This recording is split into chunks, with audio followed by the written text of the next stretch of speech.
तो friends, BPSC जो 7 phase का टीचर्स का एग्ज़ाम करा रही है, तो उसके लिए हमें बिहार की जानकारी होना आवश्यक है, क्योंकि बिहार से रिलेटेड क्वेश्चन आएंगे और बिहार की जनसंख्या से, बिहार के ज़िलों से, बिहार के किस ज़िले का आकार कितना है, क्षेत्रफल कितना है, वहाँ से क्वेश्चन आते ही रहते हैं। तो 120 क्वेश्चन से नियर अबाउट 6 और 7 क्वेश्चन बिहार स्पेशल से होंगे। ठीक है, इससे कम तो होंगे नहीं, ज़्यादा हो सकते हैं। तो चलिए हम ओरली थोड़ा सा अपने माइंड में एक फिगर बना लेते हैं बिहार स्टेट का।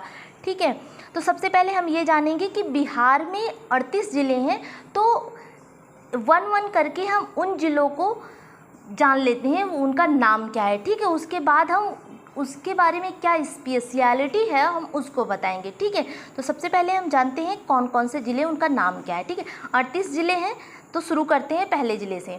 देखिए, पश्चिम चंपारण, फिर पूर्वी चंपारण, फिर गोपालगंज, सिवान, अरवल। देखिए, ये अरवल है ना कि अलवर। अलवर जो है वो राजस्थान में है। ठीक है, राजस्थान का एक डिस्ट्रिक्ट है अलवर, और ये है बिहार का अरवल। ठीक है, और ये आप जान के रखिए कि अरवल जो है यहाँ पे सबसे कम वर्षा होती है।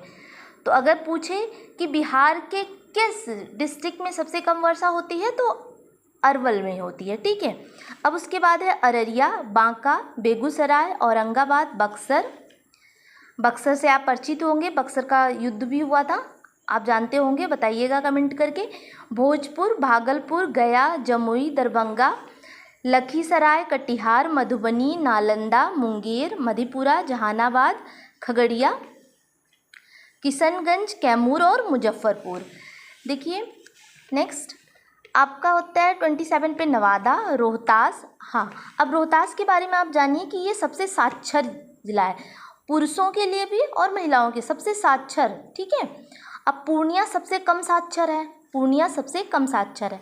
पटना क्या है, सर्वाधिक नगर है, पटना में सर्वाधिक नगर है। ठीक है, पटना राजधानी है बिहार की, तो सर्वाधिक नगर होंगे ही।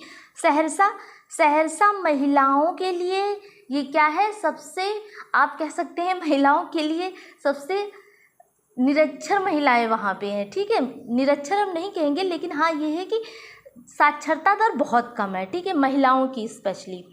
समस्तीपुर में सबसे कम नगर हैं। देखिए, सबसे कम जो नगर थे वो सबसे ज़्यादा जो नगर थे वो पटना में थे, और सबसे कम नगर कहाँ पे है, वो समस्तीपुर में है। ठीक, सारण डिस्ट्रिक्ट हो गया, शिवहर हो गया। अब शिवहर को जानते हैं कि सबसे कम क्षेत्रफल वाला जिला है। देखिए, सबसे ज़्यादा क्षेत्रफल वाला जिला कौन सा था, पश्चिमी चंपारण। सबसे कम वाला कौन सा है, शिवहर है। ठीक है, आप इसको मैप में देखिएगा, और नेक्स्ट टाइम मैं मैप से करवाऊंगी आपको, और उसमें दिखाऊंगी कि शिवहर देखिएगा छोटा है क्षेत्रफल के अकॉर्डिंग, और जो पश्चिमी चंपारण है वो बड़ा है। ठीक है, अब देखिए शेखपुरा है। शेखपुरा को हम जानते हैं कि ये सबसे कम जनसंख्या वाला है। शेखपुरा क्या है, सबसे कम जनसंख्या है यहाँ पे। ठीक है, अब हमने क्या जाना, बिहार जो है जनसंख्या की दृष्टि से 3rd नंबर पे है, यानी सबसे ज़्यादा जनसंख्या यूपी में, उसके बाद महाराष्ट्र, तीसरे नंबर पे बिहार। और बिहार के अंदर हम जाते हैं और वहाँ के डिस्ट्रिक्ट में देखते हैं, तो वहाँ का जो डिस्ट्रिक्ट है जिसका नाम है शेखपुरा, वहाँ पे सबसे कम जनसंख्या है। ठीक, और अभी शिवहर के बारे में हमने जाना कि इसका क्षेत्रफल सबसे कम है, और सबसे ज़्यादा जो जनघनत्व है वो शिवहर में ही है। सबसे ज़्यादा जनघनत्व, जनघनत्व का मतलब 1 वर्ग किलोमीटर में रहने वाले लोगों की संख्या। ठीक है, 1 वर्ग किलोमीटर में रहने वाले लोगों की संख्या कितनी है, वो जनघनत्व कहलाती है, यानी कि 1 वर्ग किलोमीटर में कितने लोग रह रहे हैं, तो शेखपुरा में सबसे ज़्यादा लोग रह रहे हैं। ठीक है, जनघनत्व ज़्यादा है शेखपुरा का। अब हम आते हैं, सुपौल है, सीतामढ़ी और वैशाली है। ठीक है, तो हम ये जाने कि ये 38 ज़िले कौन से हैं, और आपके माइंड में थोड़ा सा बन गया होगा कि ये इनका नाम क्या है। ठीक है, अभी फिर से आप एक बार देखिएगा, एक बार इसको फिर से वीडियो को बैक करके देखिएगा। आप 38 ज़िलों के नाम खुद से बोलिएगा, जैसे मैं बोल रही हूँ, फिर से एक बार बोल दे रही हूँ।